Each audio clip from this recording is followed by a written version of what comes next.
Tell your photographer I'm not happy. I probably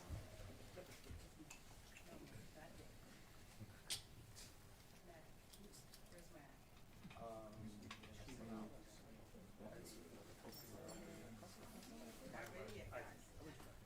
Where's Matt? I might not have.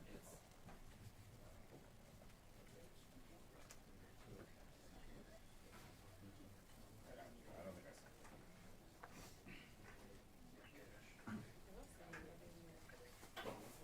Yeah, I'm gonna have to go up. I didn't bring that big one.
Take it out. So I have an emergency card in the car. It's like, pull it out, look at it. I missed him coming out anyway. It was the victim or the suspect. I would have had to. I was still getting thrown the car over the road. So sorry, I'm stepping on everybody's way. Excuse me. No, like I'm here. I texted Greg right away. And then I texted Kevin. And I say that they want you. they wanted, okay, Greg, Kevin got before Greg did. And then lawyers called 2 times. Oh, really? Yeah, she's like, we need more shooters. Oh yeah. I told her I would be helpful to have a second. Yeah. I think that's what Greg wanted was a second. To give you a while. You were gonna see it. What? You were right there. I was in or out. I was kind of surprised you came down, honestly. What do you mean? From the roof? Oh, I felt like I had enough. Yeah. Up there. Yeah. I was like, I need to get down before the alarm goes off. You see the video of the show? Yeah. What? The suspect? Because like he was fucking like the car, the cops were just like on top of it.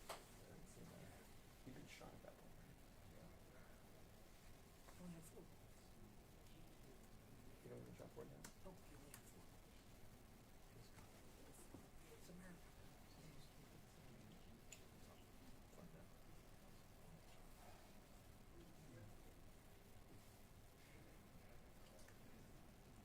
I think it's a mental certainty that someone's trying to someone just we're doing duck and bulgogi. And well, we bought a pre Did the turkey ever good? Did you hit 2 of us in front of it?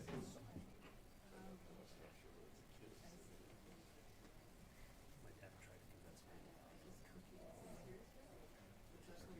turkey loaf, which is like farm turkey, which has like a dark part, like morose. It's like, dude, this is not food. Thank you. I'll make you a turkey, okay? No, give the people this all. They don't even know if it's good.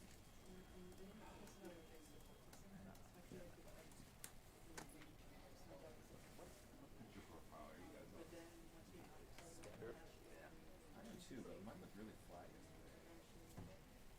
Was it just because you were live at it? Open my sound? I think so. I'm gonna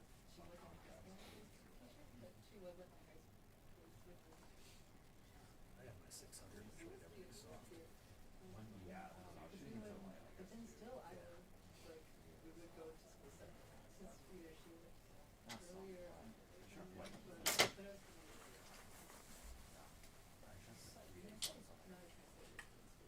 clippings. Yeah, that's why I went to the back door this time.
Thank you. Not having the ink on it was a great ambition to your dad asked me to watch about 2 years. I saw the build up. When I saw reality shows, but then like I saw his freshman sophomore year, so I saw the college was yeah, son's college. 5 years ago, or your son hopefully, but I saw him for Oh, that's nice. That's cool. This Jesus played this spring, but the football team lost the ACC the next year and got murdered by Florida in a bowl game year. But after I was at that, I was at it. Got a job working out of Naples. They played Florida. Okay. With Florida. We had a team that was the US oldest.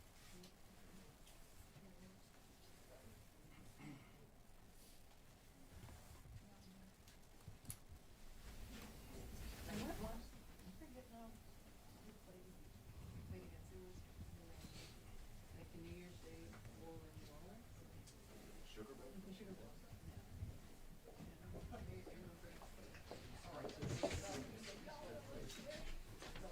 But we learned a lot. We have another one.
All right. Come on, Mayor. Next to me, Mayor. All right, Alicia, you know where to go. Where's Blanchard? There he is. Okay, good. You know, it seems like we've been here before. Is this working? Is this on? Where's... It's working? All right. Thank you all for being here on this difficult day. As you know, my name is Jeanine Pirro. I am the United States Attorney for the District of Columbia, and I am joined here by several individuals who represent agencies who have been working around the clock since this horrific event happened. To my left, we have the Director of the FBI. We have General Leland Blanchard of the National Guard. Mayor Bowser is here as well. We have Frank Saldana of the DEA, Chris Hecht of DHS, Executive Assistant Chief Jeffrey Carroll of the MPD, Darren Cox of the Washington FBI Field Office, and a Special Agent in Charge, Samuel Ward of the ATF in Washington. Now, I want to provide you with an update on the tragic shooting that occurred on two brave members of the West Virginia National Guard as they served in Washington, D.C. Unfortunately, today, as most families join together to give thanks for the blessings that have been bestowed upon them, two families are shattered and destroyed and torn apart as a result of the actions of one man. First and foremost, our hearts go out to the victims and their families. These are dedicated service members who were performing their duties in service to our nation, and they are currently in critical condition. They have undergone surgery. We pray for their well-being as they continue to be cared for in the best possible way. We have been in constant contact with their families and have provided them with every resource needed during this difficult time. The two National Guards men that we're talking about are Sarah Beckstrom, who's 20 years old, and Andrew Wolf, who is 24 years old. They were uniformed members of the West Virginia National Guard, and they were in D.C. to keep D.C. safe, pursuant to President Trump's executive order to make D.C. safe and beautiful. They answered the call, they took the charge, they volunteered, they put their lives on the line for people they don't even know. And that, unfortunately, is becoming a reality more and more for the members of law enforcement. Yesterday on Thanksgiving Eve at approximately 2:15, near 17th and I Streets in the northwest section of the district, near the Farragut West Metro Station, two uniformed guardsmen were ambushed in a brazen and targeted attack. A lone gunman opened fire without provocation, ambush style, armed with a .357 Smith & Wesson revolver. One guardsman is struck, goes down, and then the shooter leans over and strikes the guardsman again. Another guardsman is struck several times. Fellow guardsmen who were there responded immediately, engaging the suspect, neutralizing the threat, and subduing him at the scene. He was transported to a local hospital where he remains, as we speak, under heavy guard. Thanks to the swift and coordinated response of the National Guard and the Metropolitan Police Department, no additional victims were harmed, and the scene was secured within minutes.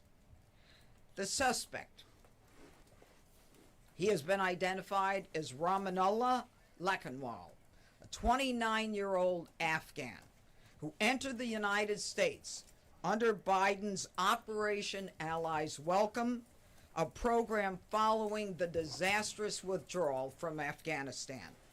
He resided in Bellingham, Washington with his wife and, we believe, 5 children. And we're working very closely with our federal partners, especially DHS and the FBI, to review his immigration history and the vetting process itself. What we know about him is that he drove his vehicle across country from the state of Washington with the intended target of coming to our nation's capital. As we stand here today, the charges that are appropriate right now are 3 counts of assault with intent to kill while armed, a violation of DC Code 22-401 and DC Code 22-4502. He will also be charged with possession of a firearm during a crime of violence. He faces 15 years under the assault with the intent to kill. We intend to continue monitoring what the charges will be depending upon the well-being of the guardsmen. We are praying that they survive and that the highest charge will not have to be murder in the first degree. But make no mistake, if they do not, that will certainly be the charge, murder in the first degree. The Department of Justice, under Attorney General Pam Bondi, is committed to a thorough and an impartial investigation where we will hold this perpetrator accountable under the full weight of the law. Now, Sarah and Andrew volunteered. They came here to protect the people of the district, pursuant to a crime emergency that President Trump rightly declared in this city and in other cities across the country. Our nation's capital should not and must not be a place where evil comes to commit violence, whatever their cause or motive may be. We should not have to live in fear in the nation's capital, especially by one who came here from a foreign country. Through a process that was so absurd that he came through and released into this country, as many were, knowing virtually nothing about his vetting.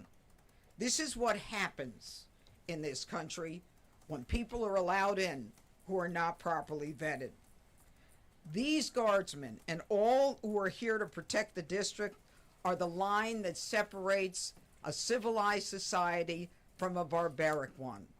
They are the ones who stand for law and order. This was not just an attack, it was a direct challenge to law and order in our nation's capital. And the individual will be made fully accountable. And though it seems that we have been here before under President Trump, make no mistake, and the Attorney General, we will not allow this to be normalized. It will be confronted, condemned, and prosecuted to the full extent of the law.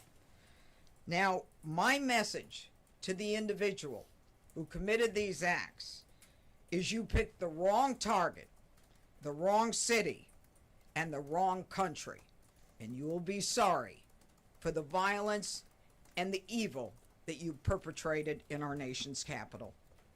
And now I call upon the Director of the FBI, Kash Patel. Thanks, Judge. I'll begin my remarks and end my remarks the same way, with prayer for our fallen soldiers, prayer for our law enforcement community, prayer for our National Guardsmen and women, prayer for our brave prosecutors at the Department of Justice and the offices of the D.C. United States Attorney. We must come together as a nation, especially on this Thanksgiving Day, and remember the sacrifices that so many are making around the world and around this country to secure our freedoms under President Trump's brilliant leadership and administration. I'll provide an update on the case as follows. It is an ongoing investigation of terrorism. Make no mistake about it. The FBI is leading out on this federal assault on a federal law enforcement officer investigation on many fronts. We immediately, with our law enforcement partners in the Metropolitan Police Department and the interagency, secured the scene, seized the weapon, sent in our evidence response team immediately to collect evidence, and started doing block-by-block canvasses. We are looking for and interviewing witnesses. The firearm and other materials have been sent to our Quantico laboratory already yesterday for immediate analysis. That work is ongoing. Partnering with the D.C. United States Attorney's Office, we have also executed multiple search warrants around the country, to include the subject's last known residence, which is in the state of Washington. The search warrant was executed on that house last night or early this morning, and it is an ongoing process. All the individuals found in the house have been interviewed, and some interviews remain ongoing. We will not stop until we interview anyone and everyone associated with the subject, the house, and every piece of his life. There's also subject interviews relations conducted in San Diego pursuant to our ongoing investigation. So, as the judge noted, this is a coast-to-coast investigation being led right here in Washington, D.C.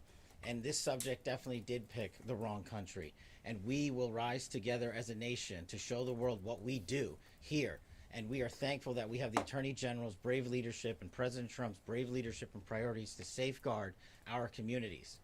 I also spoke to Director of the CIA, John Ratcliffe, last night, and Secretary of War, Pete Hegseth. There is confirmation now that the subject had a relationship in Afghanistan with partner forces.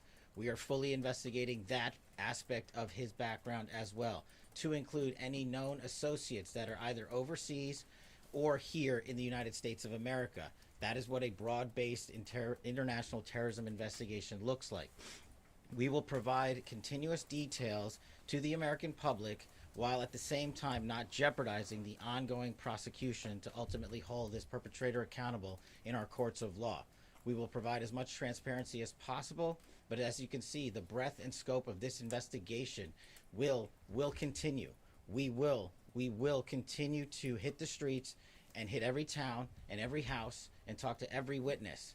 The men and women of the FBI and the Metropolitan Police Department and the interagency, to include the Department of Homeland Security, DEA, and ATF, are working tirelessly on this Thanksgiving Day. And I know just by talking to the leaders behind me that instead of going on and being with their families, everyone rogered up and showed up to work today. And none of them want to go home. That's the resolve that we have together as a team to bring to you justice for this heinous act of terrorism here in our nation's capital. And as the judge said, we will ensure that our law enforcement partners are out there in full force to make sure the world can enjoy our nation's capital. We will not let this heinous act of violence prevent people from visiting our beautiful nation's capital. And we will also continue to highlight any evidence that we can publicly. And as the judge said, this individual is in this country for one reason and one reason alone, because of the disastrous withdrawal from the Biden administration and the failure to vet anyway, in any way, shape, or form, this individual and countless others. And this administration has taken the rightful step to stop any further allowance of people with this similar background into the country, and we're thankful for that. And as I said, this investigation remains ongoing, and I think I'll turn it over to General Blanchard of the National Guard now. Thank you.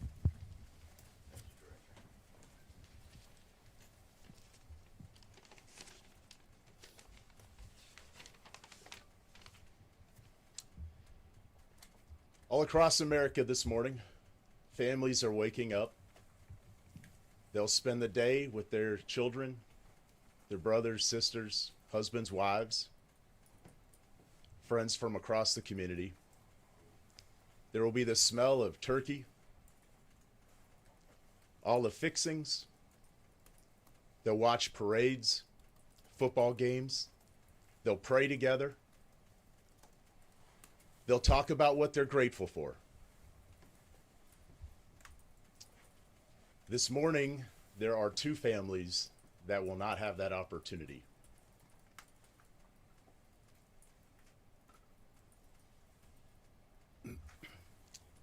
Andy and Sarah's families, they're spending the day reflecting on the past. And in the days coming, they'll reflect on and think about what could have been, what might be. Because regardless of the outcome, we know that their lives, their families' lives are all changed forever. Because one person decided to do this horrific and evil thing.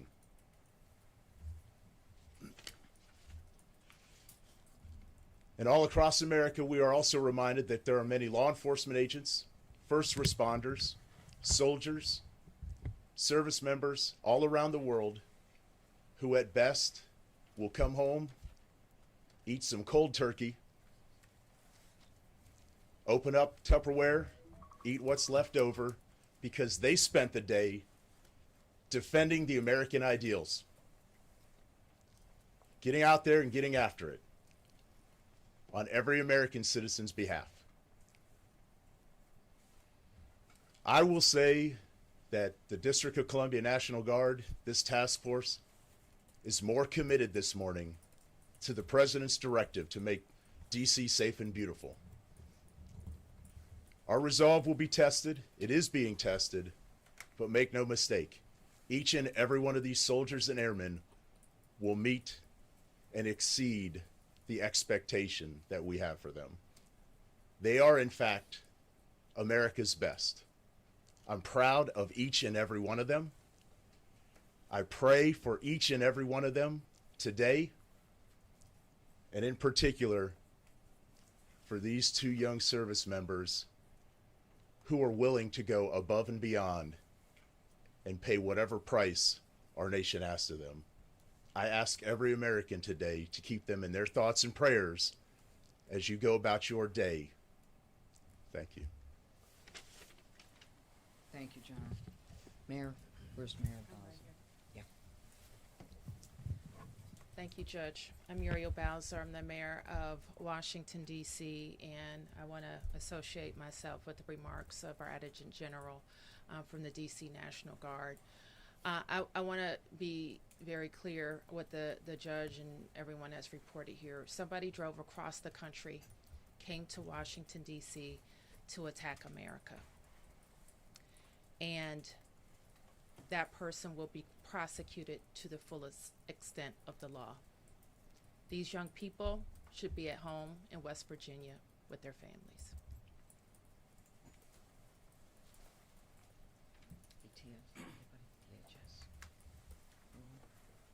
Okay.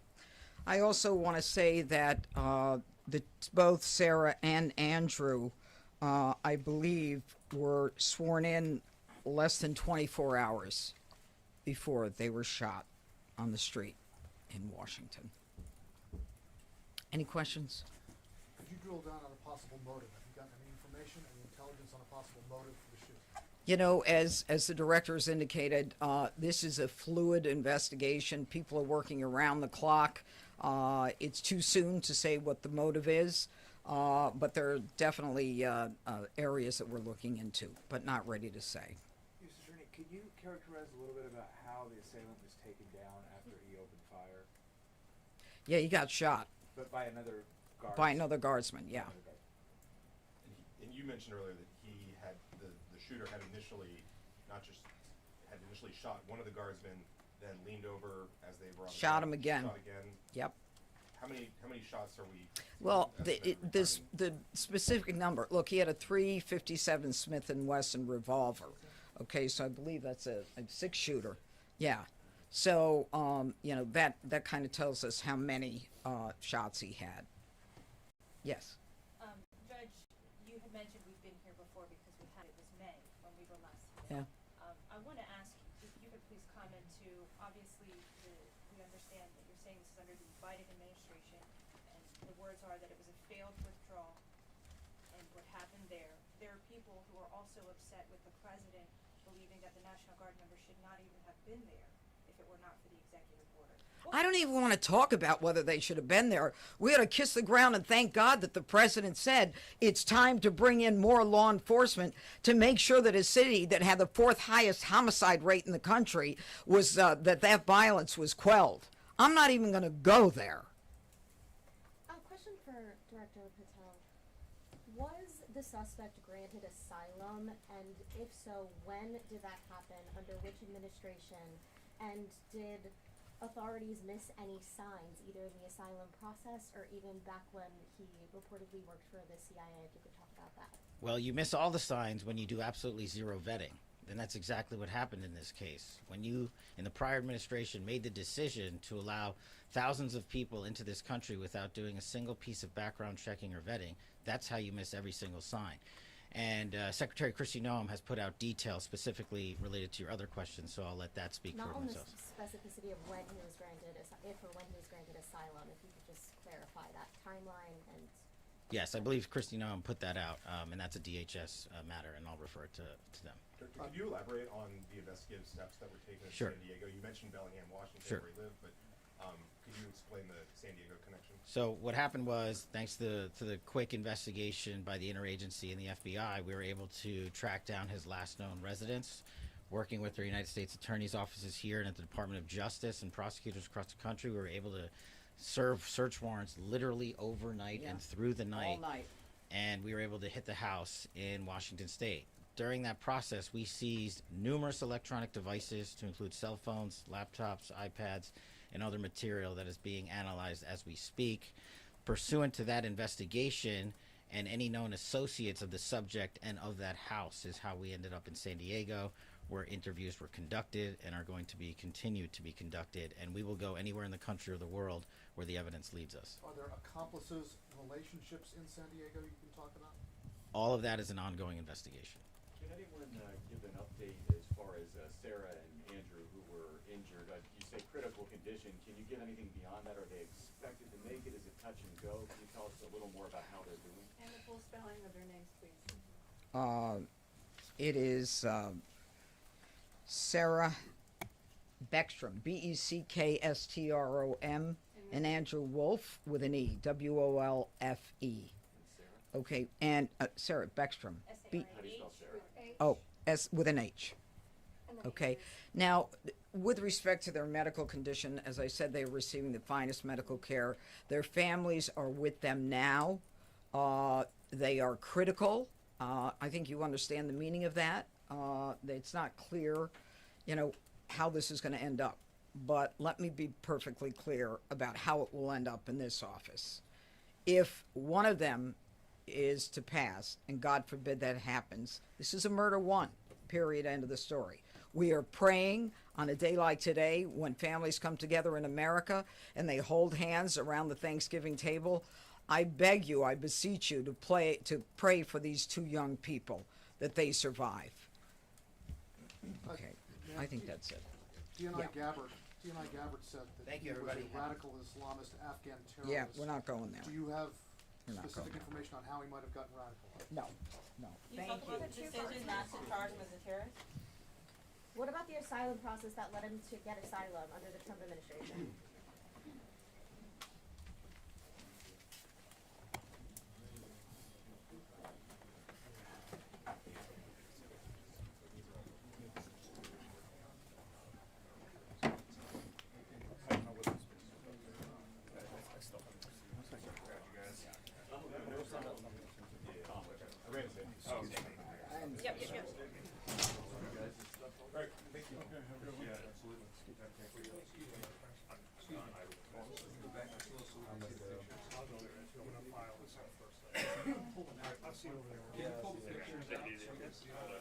Around the reporter, and just maybe put him in front of the Andrew's podium.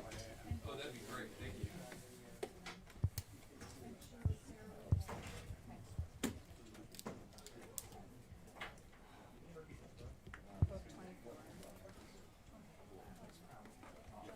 And guys, just want to reiterate the words from U.S. Senator for D.C. Judge Jeanine Pirro, who said that these